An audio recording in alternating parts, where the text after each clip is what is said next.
పోతున్నారు. చెరువులు, FTL, buffer zone ప్రభుత్వ స్థలాల్లో అక్రమ నిర్మాణాలకు లోన్స్ ఇచ్చేటప్పుడు జాగ్రత్తలు పాటించాలి అని బ్యాంకర్లకు హైడ్రా సూచన చేయబోతోంది. ఇప్పటి వరకు లోన్స్ ఏ డాక్యుమెంట్స్ ఆధారంగా ఇచ్చారు, లీగల్ ఒపీనియన్ ఎలా తీసుకున్నారు అనే దానిపై బ్యాంక్ అధికారులతో రంగనాథ్ చర్చలు జరుపుతున్నారు.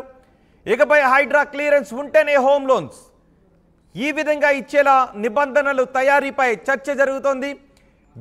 వీటితో పాటు ఇప్పటి వరకు నష్టపోయిన బాధితుల హోమ్ లోన్స్ను ఏం చేయాలి అనే దానిపై అధికారులు బ్యాంకర్లతో చర్చించబోతున్నారు.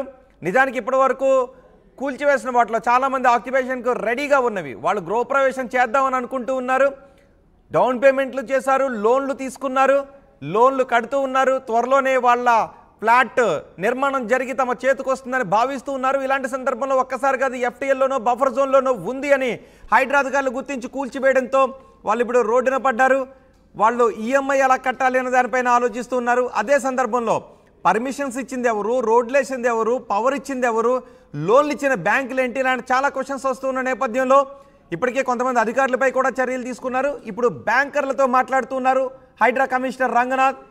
ఏ డాక్యుమెంట్స్ ఆధారంగా ఈ లోన్లు ఇచ్చారు, ఎవరు లీగల్ ఒపీనియన్ ఇచ్చిన అడ్వకేట్ ఎవరు, ఆయన పరిశీలించిన డాక్యుమెంట్స్ ఏంటి, ఈ వివరాలన్నీ బ్యాంకర్లతో మాట్లాడుతున్నారు. ఇకపైన హైడ్రాను సంప్రదించిన తర్వాతే, ఇకపైన ఎవరికైనా లోన్ ఇవ్వాలి అంటే దానిపైన హైడ్రా అధికారులతో సంప్రదించిన తర్వాత మాత్రమే, అక్కడి నుంచి కూడా ఎన్ఓసి వచ్చిన తర్వాత మాత్రమే లోన్లు ఇచ్చే విధంగా రూల్స్ను ఫ్రేమ్ చేస్తున్నట్టుగా తెలుస్తోంది. అలాగే కూల్చివేయబడ్డ ఫ్లాట్లకు సంబంధించి, కూల్చివేయబడ్డ అపార్ట్మెంట్లకు సంబంధించి ఆ లోన్లను ఎవరైతే లోన్లు తీసుకున్నారో ఆ బాధితుల లోన్లను ఏం చేయాలి అన్న విషయంపై కూడా బ్యాంకర్లతో రంగనాథ్ మాట్లాడుతున్నట్టుగా తెలుస్తోంది. మా ప్రతినిధి సాగర్ ఉన్నారు పూర్తి సమాచారం అందించడానికి. సాగర్, బ్యాంకర్లతో ఎన్ని గంటలకు సమావేశం కాబోతున్నారు? ఈ సమావేశంలో ఎటువంటి కీలక నిర్ణయాలు తీసుకునే అవకాశం ఉంది? మొత్తంగా హైడ్రా కమిషనర్ ఈవి రంగనాథ్ బ్యాంకర్లతో కూడా సమావేశమయ్యే అవకాశాలు కనిపిస్తున్నాయి. ఎందుకంటే ఇప్పటికే హోమ్ లోన్స్ కట్టి పూర్తిగా నష్టపోయామంటూ బాధితులు పెద్ద ఎత్తున ఆందోళన వ్యక్తం చేస్తున్నారు. ఎందుకంటే ఇప్పటివరకు మనం చూసాం, విల్లాలు కూల్చేసాం అంటే హైడ్రా కూల్చివేసిన సందర్భంలో కొన్ని విల్లాలు, ఇండిపెండెంట్ ఇల్లులు నష్టపోయిన బాధితులు, అపార్ట్మెంట్ల కూల్చివేసిన సందర్భంలో కూడా అనేక మంది బాధితులు తమ హోమ్ లోన్స్ తీసుకొని మేము లక్షల రూపాయలు ఇప్పుడు లోన్స్ కట్టాల్సిన పరిస్థితి ఉంది, మేము రోడ్డున పడ్డామంటూ హైడ్రాకు పెద్ద ఎత్తున ఫిర్యాదులు చేశారు. వాటి అంటే వారి బాధ, ఆవేదన అనేది హైడ్రా కమిషనర్ రంగనాథ్కు వివరించారు.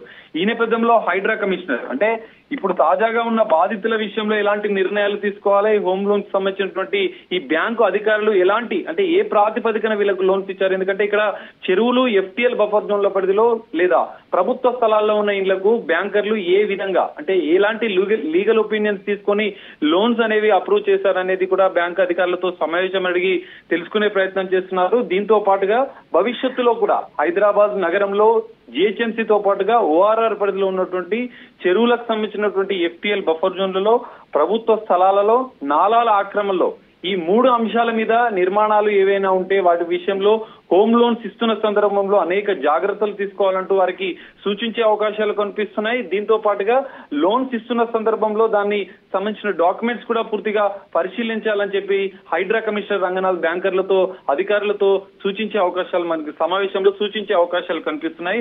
దీంతో పాటుగా భవిష్యత్తులో ఇండ్ల నిర్మాణానికి అంటే జిహెచ్ఎంసీ పరిధిలో, ఓఆర్ఆర్ పరిధిలో భవిష్యత్తులో ఇండ్ల నిర్మాణానికి తీసుకునే హోమ్ లోన్స్ విషయంలో ఖచ్చితంగా హైడ్రాకు సంబంధించినటువంటి క్లారిఫికేషన్ అంటే హైడ్రా క్లియరెన్స్ ఇస్తేనే వాళ్ళకి హోమ్ లోన్స్. మనం ఇప్పటివరకు చూసాం, ఇటు నీటిపారుదల శాఖ కానీ లేదంటే జిహెచ్ఎంసీకి సంబంధించిన కొన్ని విభాగాలు క్లియరెన్స్ ఇవ్వాల్సిన అవసరం ఉంటుంది. ప్రభుత్వ విభాగాల్లో అయితే మాత్రం రెవెన్యూ శాఖ ఎన్ఓసి ఇస్తుంది, నో అబ్జెక్షన్ సర్టిఫికేట్. కానీ ఇక్కడ తాజాగా హైడ్రా కమిషనర్ రంగనాథ్ కీలకమైనటువంటి అంశాన్ని కూడా పరిశీలిస్తున్నారు. ఎందుకంటే ఇప్పటికే భారీ ఎత్తున వందలాది ఎకరాల్లో వేలాది అక్రమ నిర్మాణాలు చెరువులు, ఎఫ్టీఎల్ బఫర్ జోన్లలో ఉన్నాయి. ఇప్పటికే నిర్వాసితులు అవుతున్నారు, రోడ్ల మీద పడుతున్నారు బాధితులు. సో భవిష్యత్తులో కూడా ఇలాంటి ప్రమాదాలు జరగకుండా ఉండేందుకు ముందు జాగ్రత్త చర్యగా బ్యాంకు అధికారులతో ఉన్నత స్థాయి సమీక్షా సమావేశం నిర్వహించే అవకాశాలు కనిపిస్తున్నాయి. మరికొద్ది 1-2 రోజుల్లోనే హైడ్రా కమిషనర్ ఏవిరాల్ బ్యాంకర్లకు ఇప్పటికే ఇన్ఫార్మ్ చేశారు. పెద్ద ఎత్తున హైడ్రా ప్రధాన కార్యాలయంలో బ్యాంక్ అధికారులతో ఉన్నత స్థాయి సమీక్షా సమావేశంలో పలు కీలక నిర్ణయాలు తీసుకునే అవకాశాలు మనకు కనిపిస్తున్నాయి. రోహిత్, రైట్, అంటే లీగల్ ఒపీనియన్ ఇచ్చిన అడ్వకేట్స్ని కూడా క్వశ్చన్ చేసే అవకాశం ఉంటుందా? ఎందుకంటే బ్యాంకర్స్ సహజంగా అడ్వకేట్స్తో మాట్లాడి లీగల్ ఒపీనియన్ తీసుకున్న తర్వాత లోన్స్ ఇస్తుంటుంటారు. ఎస్ రోహిత్, మీరు చెప్పినట్లుగా లీగల్ ఒపీనియన్ అంటే లీగల్ అడ్వైస్ ఇచ్చినటువంటి అడ్వకేట్లను కూడా అంటే వారితో కూడా కొన్ని అభిప్రాయాలు తీసుకునే అవకాశాలు కనిపిస్తున్నాయి. ఎందుకంటే ఇక్కడ కొన్ని సంచలన విషయాలు బయటపడుతున్నాయి. ఎందుకంటే హోమ్ లోన్స్ ఇచ్చే సందర్భంలో బ్యాంకర్లు సంబంధిత రిజిస్ట్రేషన్ డాక్యుమెంట్స్ తో పాటుగా ఈసీ ఎన్కంబరెన్స్ సర్టిఫికేట్ తో పాటుగా ఎన్ఓసీలు ఏమైనా ఉన్నాయా లేదా అనేది కూడా చూస్తారు. కానీ ఈ సందర్భంలో మనం ఆర్టీవీ కూడా కొన్ని ప్రత్యక్షంగా పరిశీలించిన సందర్భంలో సర్వే నెంబర్లను మార్చి మనం చూసాం. అమీన్పూర్ లో సర్వే నెంబర్ ప్రభుత్వ సర్వే నెంబర్ ఒక 164 ఉంటే 165, 165, 166 ఈ 2 సర్వే నెంబర్లు ప్రైవేట్ సర్వే నెంబర్లు ఉన్నటువంటి ల్యాండ్ పేరుతో ప్రభుత్వ స్థలాల్లో అనుమతులు తీసుకున్నారు. హెచ్ఎండి అధికారులు ఎల్ఆర్ఎస్ ఇచ్చారు, గ్రామ పంచాయతీకి సంబంధించిన కార్యదర్శి భవనానికి సంబంధించిన అనుమతులు ఇచ్చారు. ఈ నేపథ్యంలో ఎలాంటి జాగ్రత్తలు తీసుకోవాలంటే ప్రభుత్వ స్థలాల్లో ఒకవేళ ప్రభుత్వ స్థలాల పక్కనే ఉన్నటువంటి అంటే స్థలాలకు నిర్మాణాలకు అనుమతులు ఇస్తున్న సందర్భంలో ఖచ్చితంగా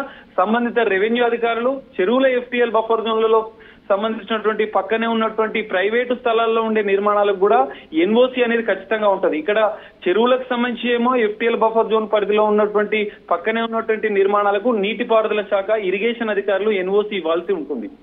సో మరి ప్రైవేట్ స్థలంలో ప్రభుత్వ స్థలాల పక్కనే ఉన్న వాటికి రెవెన్యూ అధికారులు ఖచ్చితంగా ఎన్ఓసి తీసుకోవాల్సిన అవసరం ఉంటుంది. కానీ ఈ బ్యాంకర్ల సమావేశంలో ప్రత్యేకంగా ఈ 2 అంశాలు కీలకంగా మారున్నాయి. ఎందుకంటే ఈ 2 నివేదిక ఎన్ఓసీలు లేకుండానే ఇప్పటి వరకు హెచ్ఎండి అధికారులు కానీ జిహెచ్ఎంసీ అధికారులు కానీ పెద్ద ఎత్తున అక్రమాలకు పాల్పడి పర్మిషన్లు అనుమతులు ఇవ్వడం వల్లనే ఇంత పెద్ద ప్రమాదాలు జరిగాయి. బాధితులు పూర్తిగా రోడ్డున పడిపోయే అవకాశాలు ఉన్న నేపథ్యంలో హైడ్రా కమిషనర్ రంగనాథ్ ఈ కొన్ని అంశాలను పూర్తిగా వీటిని అంటే ఇప్పుడు బాధితులు రోడ్డున పడ్డ సందర్భంలో సంచలన విషయాలు బయటపడ్డాయి.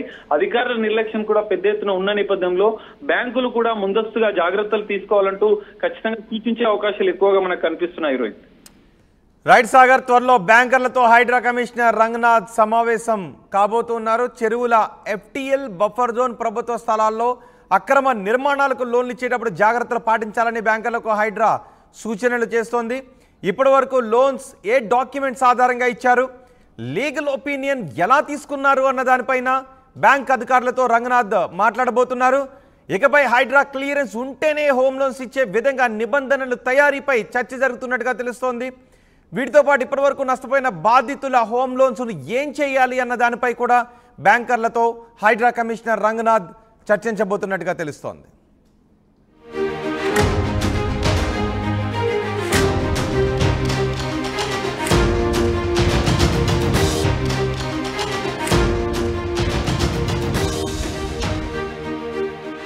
బ్రేకింగ్ న్యూస్, త్వరలో బ్యాంకర్లతో హైడ్రా కమిషనర్ రంగనాథ్ సమావేశాన్ని ఏర్పాటు చేయబోతున్నారు. చెరువులు ఎఫ్టీఎల్ బఫర్ జోన్ ప్రభుత్వ స్థలాల్లో అక్రమ నిర్మాణాలకు లోన్స్ ఇచ్చేటప్పుడు జాగ్రత్తలు పాటించాలి అని బ్యాంకర్లకు హైడ్రా సూచన చేయబోతోంది. ఇప్పటి వరకు లోన్స్ ఏ డాక్యుమెంట్స్ ఆధారంగా